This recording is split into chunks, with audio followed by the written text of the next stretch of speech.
So, you just got paid. The notification pops up on your phone, you see that balance drop into your checking account, and for about 5 minutes you feel like a king. Then, reality hits. You remember that rent is due, you remember your car payment's coming up, and then you've got that nagging credit card balance. Suddenly, that paycheck is going to feel a lot smaller than it did 5 minutes ago. I'm in my early 20s. I'm currently transitioning from working part-time to starting my first corporate 9-to-5. And I'm going to be completely real and honest with you on this channel. I am starting this journey with a massive amount of debt. I have $175,000 in student loans and a $20,000 car loan. It's a lot. And for a long time, every time I got paid, I froze. I didn't know where to send the money first. Do I pay off the car? Do I hoard cash? Do I start investing so I don't fall behind? So in this video, I want to walk you through the exact blueprint of where your money should actually go the second your paycheck hits your account. But before we dive in, if you're comfortable sharing, what's your biggest monthly expense right now? Is it rent, a car, student loans? Let me know in the comments. I read all of them. All right, step one. The very first place your money goes isn't actually to pay off debt, and it's definitely not to your savings. It goes to your four walls. This is a concept I got from studying personal finance, and it's pretty simple. Food,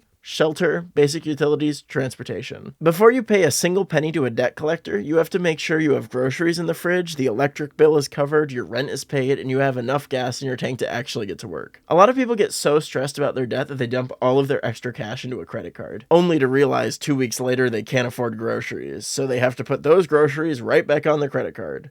It's a vicious cycle. Step one is always keeping the lights on. Once the basics are covered, we move to step two, which is the starter emergency fund. Before you go crazy throwing extra money at your loans, you need a buffer. Life loves to throw curveballs at you, and the second you decide to get serious with your money is when your car's alternator will die, or your phone will crack, or you'll have a medical bill. If you don't have cash sitting there to handle it, you're going to borrow money to fix it. I like to keep a starter emergency fund of about $1,000 to $2,000. It's not enough to cover a major job loss, we'll build that later, but it's enough to solve a minor inconvenience.